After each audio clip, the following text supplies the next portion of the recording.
Sejak hari itu, pemuda itu terkenal dengan nama Abdul Muthalib. Anak muda itu juga tidak mengecewakan harapan-harapan yang sudah melekat pada bakatnya sejak awal. Setelah beberapa tahun, ketika Muthalib telah meninggal dunia, tak seorang pun menyaksikan kemampuan keponakannya itu untuk memegang tanggung jawab menyediakan makan dan minum bagi jamaah haji. Bahkan disebut-sebut bahwa Abdul Muthalib berhasil mengungguli ayahnya Hashim maupun pamannya Muthalib dalam menunaikan tugas ini.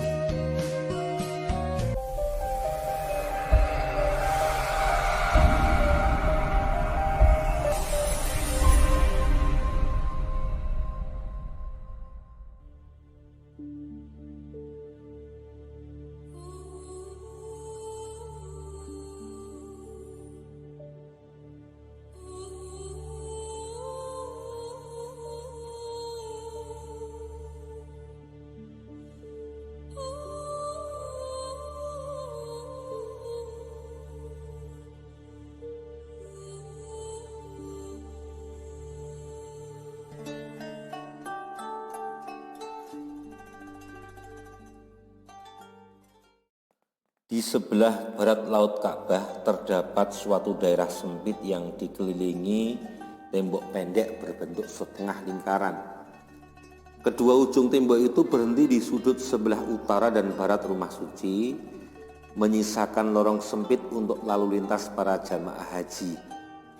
Tetapi kebanyakan jamaah haji memperlebar lingkaran mereka di sini dan memasukkan daerah sempit tersebut dalam tawaf mereka, melintasi jalur di luar tembok pendek itu. Ruang yang dibatasi tembok itu disebut Hijr Ismail karena bekas ibu jari kaki Ismail dan Hajar berada di dekat batu yang melapisi ruang itu. Abdul Muthalib sangat suka berada di dekat Ka'bah. Seringkali ia menghamparkan tikar untuk berbaring di dalam hijr tersebut. Pada suatu malam, ketika sedang tidur di situ, ada sosok bayangan menghampirinya dan berkata, "Galilah sumber air yang manis." "Apa itu?" ia bertanya. Tetapi sosok itu segera lenyap. Ia penasaran dan hatinya tidak tenang saat terbangun. Maka pada malam berikutnya ia tidur kembali di sana. Dan sosok bayangan itu kembali datang dan berkata, "Galilah keberuntungan." Tetapi pertanyaannya kembali tidak mendapatkan jawaban. Pada malam ketiga, ia diperintahkan, "Galilah timbunan harta karun." Seperti biasanya, bayangan itu segera menghilang. Baru pada malam yang keempat, perintah itu berubah menjadi, "Galilah Zam-Zam." Kali ini ketika ia bertanya, "Apakah Zam-Zam itu?" Sosok itu menjawab, "Galilah ia, maka engkau tak akan pernah menyesal. Karena ia adalah pusaka yang amat kaya dari nenek moyangmu yang paling luhur. Ia tak akan pernah kering, tidak juga berkurang dalam memenuhi kebutuhan semua jamaah haji." Kemudian sosok itu memerintahkan untuk mencari suatu tempat yang lembab penuh darah, penuh kotoran, tempat semut-semut bersarang dan burung gagak mematuk-matuknya. Akhirnya ia disuruh berdoa demi air jernih yang melimpah dan akan memberi minum seluruh tamu Tuhan melalui hajinya. Ketika fajar menyingsing, Abdul Muthalib bangun dan meninggalkan hijr di sebelah utara rumah suci yang disebut sudut Iraqi. Kemudian ia berjalan sepanjang dinding sebelah timur laut yang berujung di pintu Ka'bah. Beberapa langkah di depannya ia berhenti dan dengan takzim mencium Hajar Aswad. Dari situ ia mulai tawaf, kembali berjalan menuju sudut Iraqi melintas hijr menuju sudut sebelah barat, yaitu sudut Suriah, dan kemudian menuju sudut Yaman yang mengarah ke selatan. Para keturunan Ibrahim dari garis Ismail dan Ishak bergerak mengelilingi Ka'bah melawan arah sinar matahari. Ketika berjalan dari sudut Yamani menuju Hajar Aswad, Abdul Muthalib dapat melihat lembah gelap Abu Kubais dan di seberangnya perbukitan timur yang tampak dipancari cahaya kemuning. 7 kali ia berkeliling dan setiap kali pula cahayanya bertambah terang karena fajar telah menyingsing di Arab dan malam pun berakhir. Setelah tawaf, ia meninggalkan Hajar Aswad menuju pintu Ka'bah, menggenggam cincin logam yang tergantung di kunci, lalu memanjatkan doa yang telah diajarkan. Tiba-tiba terdengar suara kepakan sayap dan seekor burung hinggap di atas pasir di belakangnya. Kemudian burung lain pun hinggap. Setelah berdoa, ia menoleh dan melihat burung-burung itu bergerak menuju 2 bongkah batu besar berbentuk patung yang terletak kira-kira 100 yard di depan pintu. 2 batu itu dianggap berhala, dan di antara kedua batu itulah kaum Quraisy biasanya menyembelih kurban. Abdul Muthalib benar-benar tahu, seperti juga kedua burung gagak tersebut, bahwa tempat berpasir itu selalu basah oleh darah. Di situ juga ada kotoran, dan di atasnya kini terlihat sebuah sarang semut. Ia pulang ke rumah dan mengambil 2 pangkur, lalu dibawa anaknya Haris yang diajak ke tempat di mana ia harus segera menggali.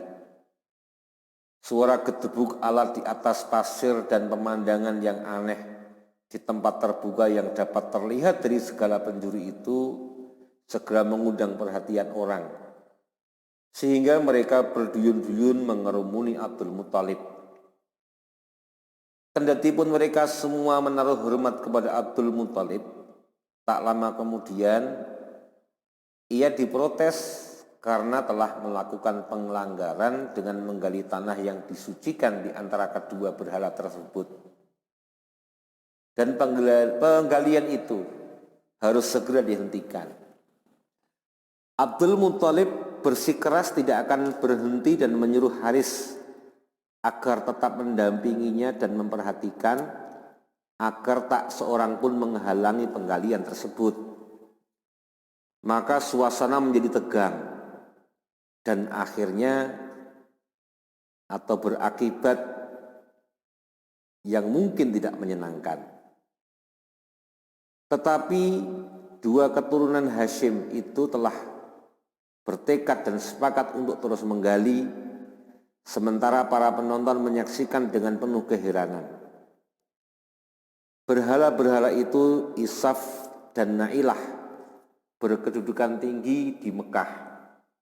Bahkan beberapa orang berpendapat bahwa keduanya adalah bapak ibu kaum Jurhum yang berubah menjadi batu dan mengotori Ka'bah. Abdul Muthalib terus menggali tanpa henti, dan ketika sebagian orang bergegas hendak meninggalkan rumah suci itu, tiba-tiba ia memukul sebuah dinding peti batu, dan seketika itu ia berteriak memanjatkan syukur kepada Tuhan.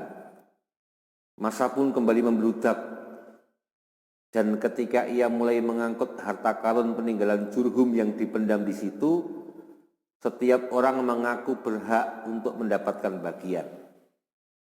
Abdul Muthalib setuju bahwa undian mesti dilakukan untuk beberapa alternatif: disimpan di rumah suci, dimiliki Muthalib sendiri, atau dibagikan di kalangan suku.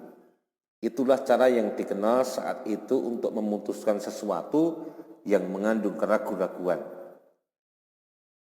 Dan itu dilakukan dengan melepaskan anak panah di dalam Ka'bah, di depan berhala Mu'abbid Hubal. Dalam hal ini hasilnya adalah sebagian harta karun disimpan di Ka'bah, sebagian diberikan ke Abdul Muthalib, sementara tidak sedikit pun yang diberikan kepada kaum Quraisy. Sejak itu juga disepakati bahwa Bani Hashim yang bertanggung jawab terhadap Yamyam sendiri untuk dipergunakan sebagai penyedia kebutuhan air jamaah haji.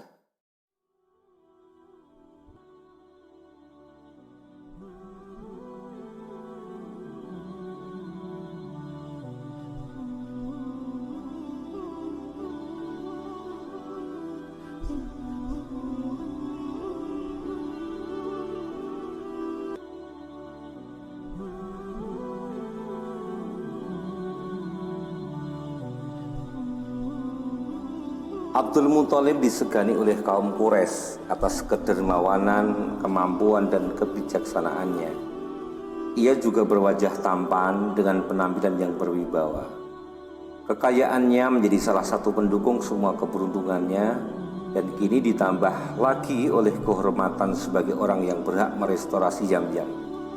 Ia sangat bersyukur atas segala yang Allah berikan kepadanya, namun jiwanya masih belum tenang ketika membayangkan suatu saat nanti ia harus berhenti menggali sumur Yamyam. Selama ini segalanya berjalan baik-baik saja, alhamdulillah. Namun baru kali ini ia merasa sangat miskin karena hanya memiliki seorang anak laki-laki. Sepupunya Umayyah, kepala suku Abdus Sam, dikaruniai banyak anak laki-laki. Dan bidai yang menggali adalah Mughirah, kepala suku Makhzum. Maka anak-anaknya dapat menjadi pasukan pendukung yang besar dan kuat. Tetapi ia sendiri meskipun memiliki banyak istri hanya mempunyai seorang anak laki-laki yang akan meneruskannya. Sebenarnya ia telah pasrah atas kenyataan ini, namun Tuhan yang telah memberinya Zamzam juga meningkatkan derajatnya dalam hal lain-lain. Maka dengan berbesar hati ia memohon kepada Tuhan agar dikaruniai beberapa anak laki-laki lagi. Dan sebagai tambahan doanya ia bernazar, bila dikaruniai 10 anak laki-laki yang tumbuh hingga dewasa, ia akan mengorbankan satu di antaranya bagi Tuhan di Ka'bah. Doanya dikabulkan. Selang beberapa tahun lahirlah 9 anak laki-laki yang menggenapkan menjadi 10. Ketika dulu ia berdoa dan mengucapkan nazarnya, hal itu tampaknya sesuatu yang mustahil atau tidak mungkin terjadi. Namun ketika menjadi kenyataan dan semua putranya telah tumbuh dewasa kecuali sang bungsu Abdullah, maka nazar itu menghantui dirinya. Ia sangat bangga dengan semua putranya, kendati tak dapat dipungkiri bahwa si bungsu Abdullah itu adalah anak yang paling ia sayangi.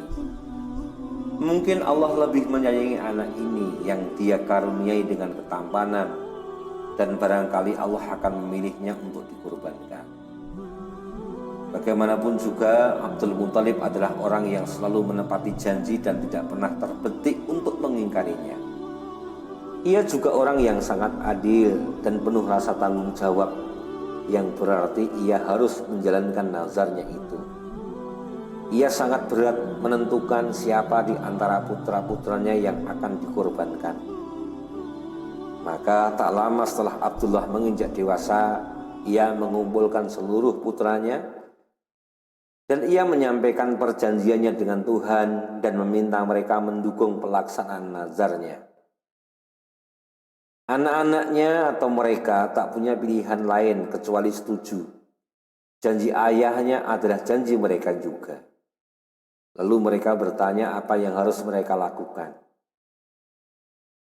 Ia menyuruh mereka membuat nama atau tanda pada anak panah masing-masing.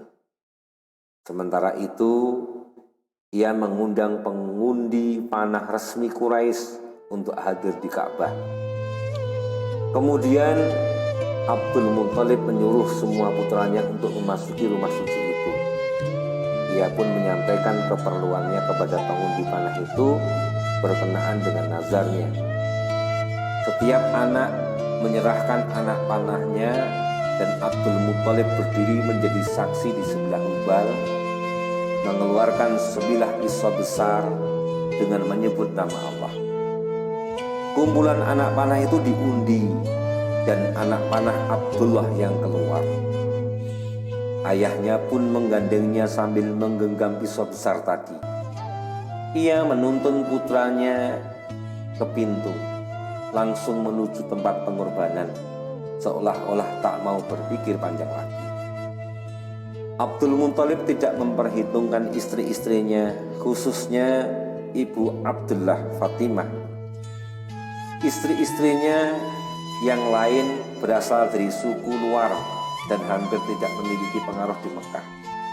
Namun Fatimah adalah wanita Quraisy dari Bani Mahyum yang kuat, dan dari pihak ibu itu ia keturunan Abd, salah satu putra Qusay. Seluruh keluarganya saling berdekatan, selalu berjaga dan siap sedia membantunya jika diperlukan. 3 dari 10 anak itu adalah putra Zubair, Abu Thalib, dan Abdullah. Ia juga ibu dari 5 orang anak perempuan Abdul Muthalib yang sangat menyayangi saudara laki-laki mereka. Para wanita itu tidak tinggal diam, dan para istri yang lain pun tanpa ragu-ragu mendukung Fatimah yang sebelumnya sangat khawatir menyaksikan ke-10 anak mereka yang sama-sama mempunyai kemungkinan untuk dikorbankan. Beberapa saat setelah pengundian dilakukan, orang telah berkumpul di halaman Ka'bah. Ketika Abdul Muthalib dan Abdullah muncul di ambang pintu dengan muka pucat pasi, terdengar riuh bisikan-bisikan keras dari kaum Mahzum setelah menyadari bahwa anak saudara perempuan mereka akan dikorbankan. "Untuk apa pisau itu?" tanya seseorang di antara mereka, meskipun mereka telah tahu jawabannya. Abdul Muthalib mulai menjelaskan nazarnya, namun segera dipotong oleh Mughirah, kepala suku Mahzum. "Jangan korbankan dia. Kita akan mencari gantinya, walaupun penggantinya adalah seluruh kekayaan Mahzum." Pada saat itu saudara-saudara Abdullah sudah keluar dari Ka'bah. Tadinya tak seorang pun dari mereka yang angkat bicara, namun kini mereka memohon kepada ayahnya agar Abdullah dibiarkan hidup dan diganti dengan persembahan yang lain. Tak seorang pun dari orang yang hadir saat itu yang berbeda pendapat, dan Abdul Muthalib terus dibujuk agar membiarkan anaknya itu hidup. Tapi ia masih ragu. Akhirnya ia setuju untuk mengkonsultasikan masalah ini kepada seorang wanita bijak di Yathrib yang dapat memberikan saran apakah persembahan lain dapat menggantikan putranya dan dalam bentuk apa. Bersama Abdullah dan 1 atau 2 putranya yang lain, Abdul Muthalib pergi ke negeri kelahirannya itu dan hanya mendapat kabar bahwa wanita bijak itu sudah pergi ke Khaybar, pusat pemukiman Yahudi yang kaya raya, suatu daerah subur kira-kira 160 km sebelah utara Yathrib. Maka mereka melanjutkan perjalanan.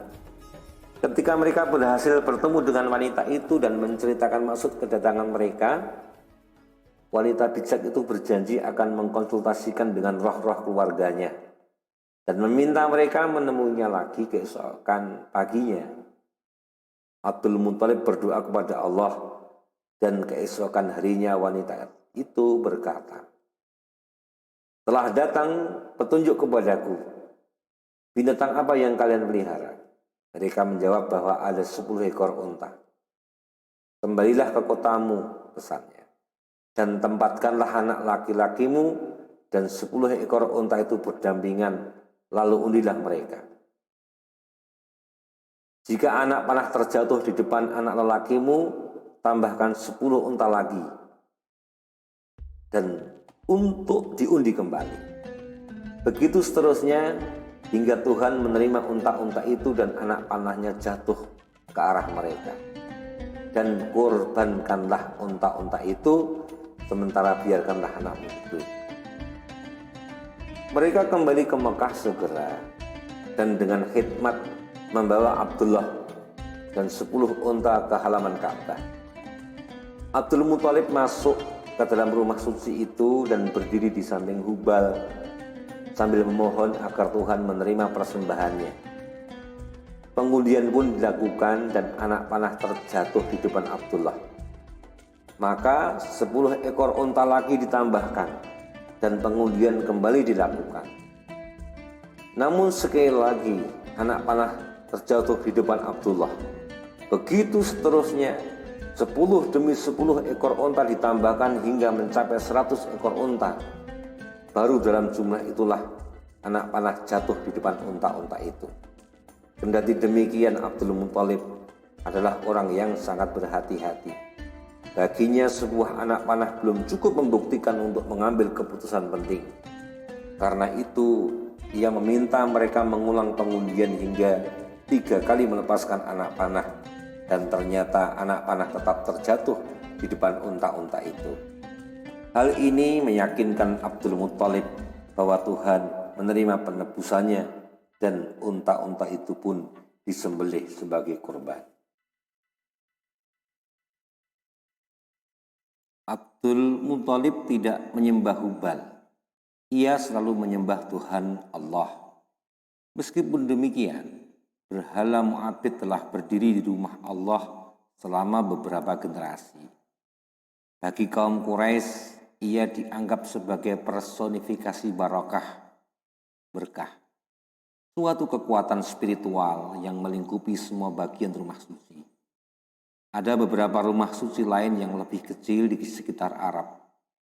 Di antaranya yang paling penting yang terletak di Hijaz adalah kuil 3 putri Tuhan. Demikian para penyembahnya menyebut, yaitu Lata, Uzza, dan Manat. Sejak tahun-tahun awalnya, seperti penduduk Arab di Yasrib, Abdul Muthalib memuja kuil di Manat yang terletak di Kudait Laut Merah, hampir tepat di sebelah barat daerah Wasis. Yang lebih penting bagi suku Quraisy adalah kuil di Uzza yang terletak di lembah Nakhlah, sehari perjalanan unta ke arah selatan Mekah. Sehari lagi perjalanan pada jarak dan arah yang sama akan mengantarkan orang ke Taif, sebuah kota yang sangat subur dihuni oleh suku Saqif, keturunan salah satu suku besar di Arab, Hawazin. Alat atau Lata adalah Dewi Taif yang patungnya ditempatkan di sebuah kuil mewah. Sebagai penjaga kuil itu, Saqif menganggap mereka sebagai rekanan kaum Quraisy. Kaum Quraisy pun selalu menyebut 2 kota untuk merujuk Mekah dan Taif. Namun meskipun Taif sangat subur dan sangat sejuk, karena itu disebut Taman Hijaz, bukan berarti masyarakatnya tidak iri dengan lembah gersang di utara mereka.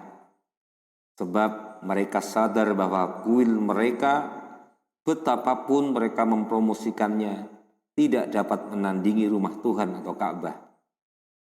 Bukan pada mereka sama sekali tidak mengharapkan bertukar tempat, karena mereka juga keturunan Ismail dan memiliki akar-akarnya di Mekah.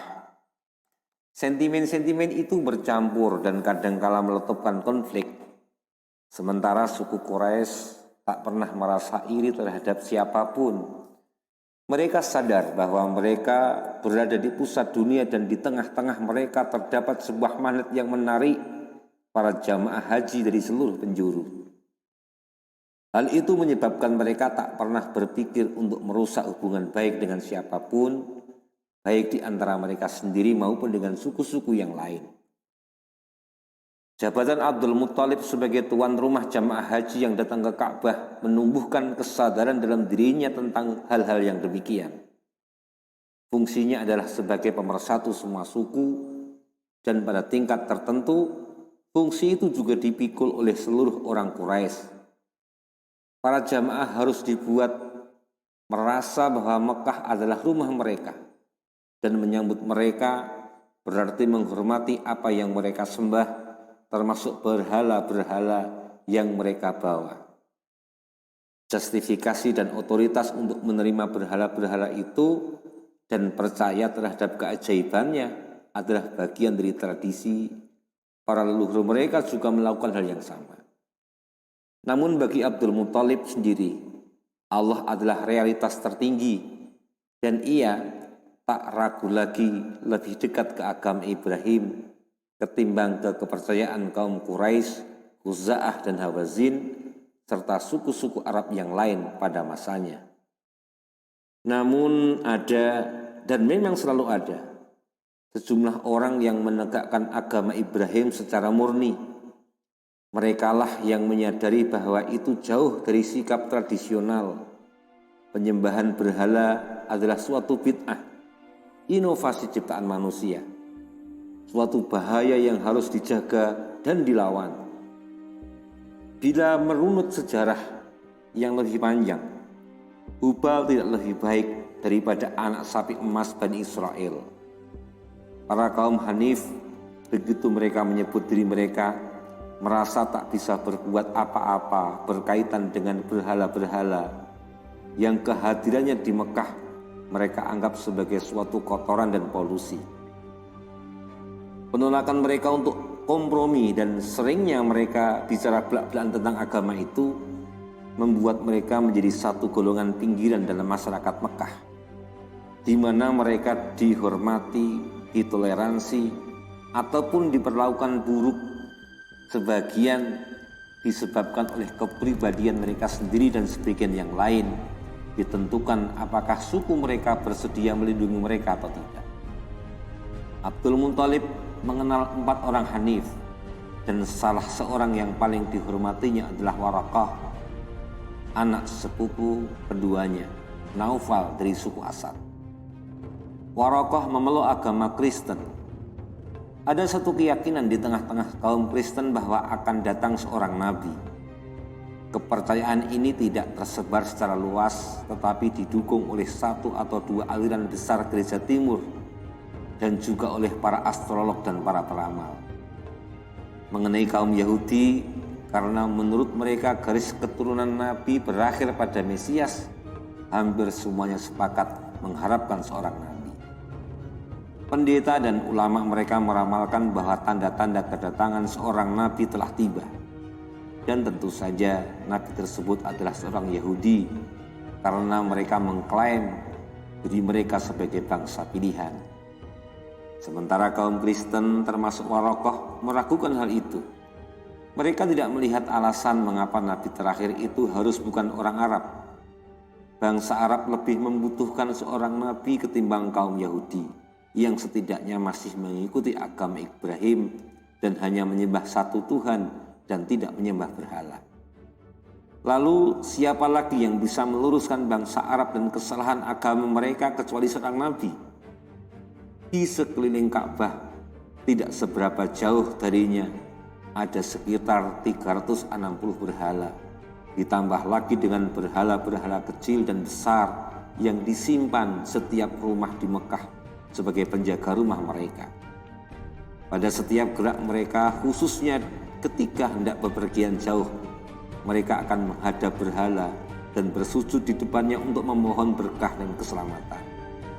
Demikian juga yang mereka lakukan pertama kali saat kembali. Bukan hanya orang-orang Mekah yang melakukan itu, melainkan hampir seluruh bangsa Arab.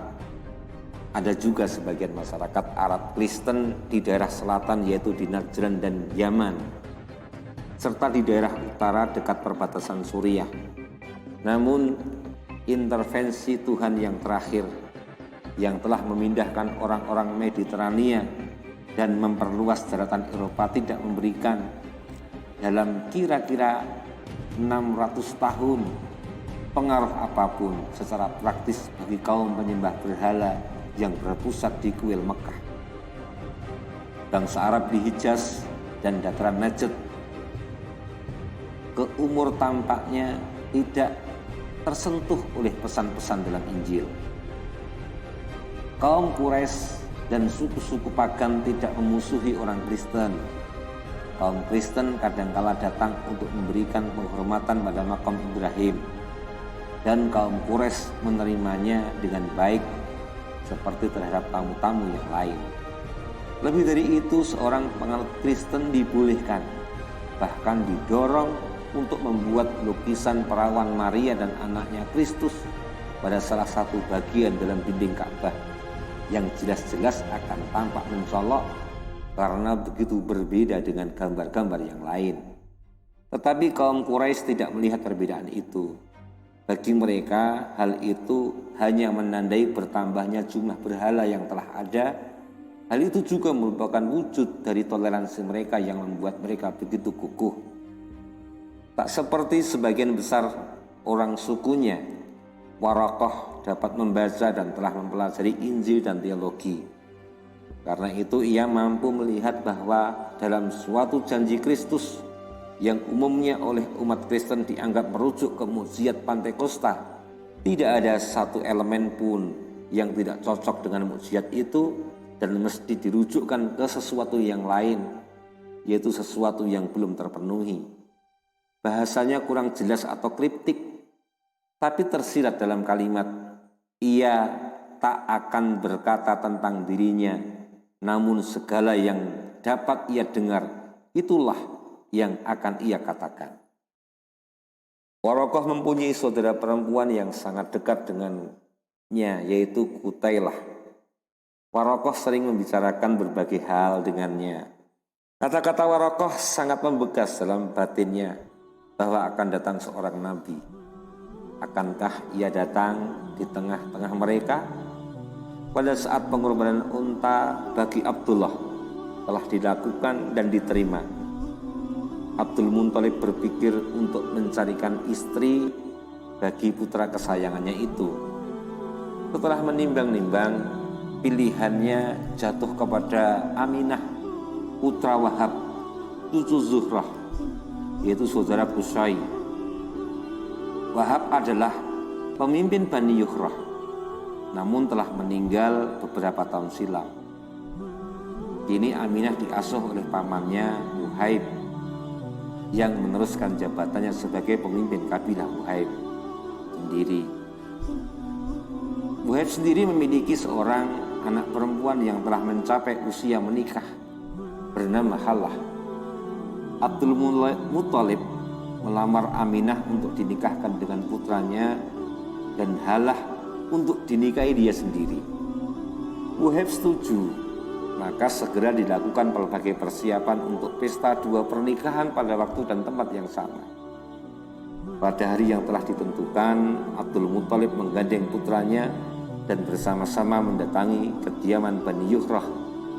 Dalam perjalanan itu mereka mesti melewati kediaman Bani Asad. Ketika itu Qutailah, saudara perempuan Waraqah, berdiri di depan pintu rumahnya. Mungkin ia berharap dapat menyaksikan perayaan yang telah diketahui oleh penduduk Makkah sebagai upacara pernikahan besar-besaran. Abdul Muthalib saat itu telah berusia lebih dari 70 tahun, namun ia masih tampak lebih muda dari usianya. Langkah gontai kedua mempelai yang berwibawa dan anggun itu memperindah pemandangan saat itu. Namun ketika mereka telah cukup dekat, Qutailah hanya memperhatikan yang lebih muda.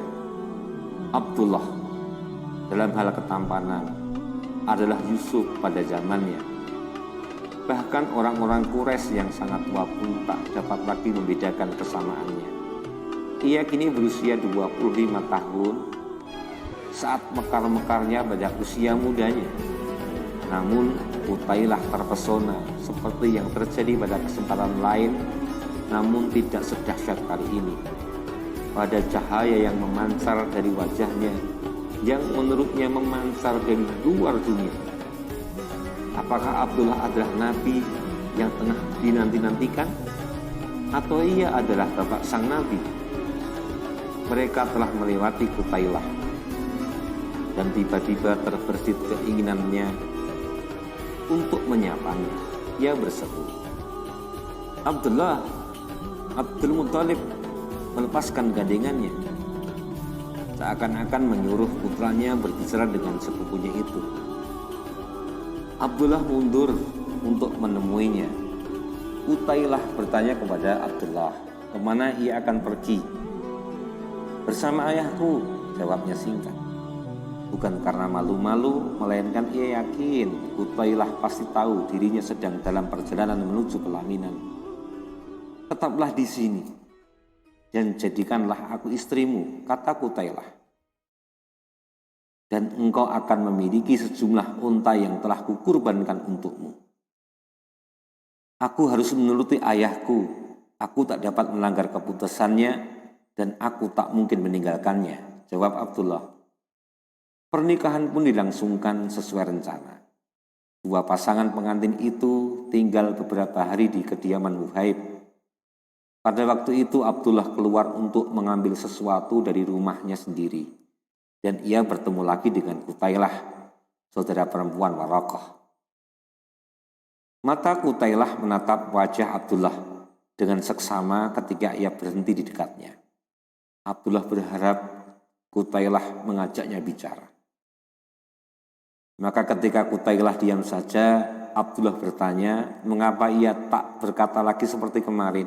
Ia menjawab, cahaya yang ada padamu kemarin telah hilang.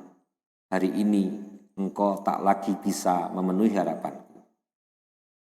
Pernikahan itu berlangsung tahun 569 Masehi. Tahun setelah itu dikenal sebagai tahun gajah dan itu sangat penting berdasarkan beberapa alasan.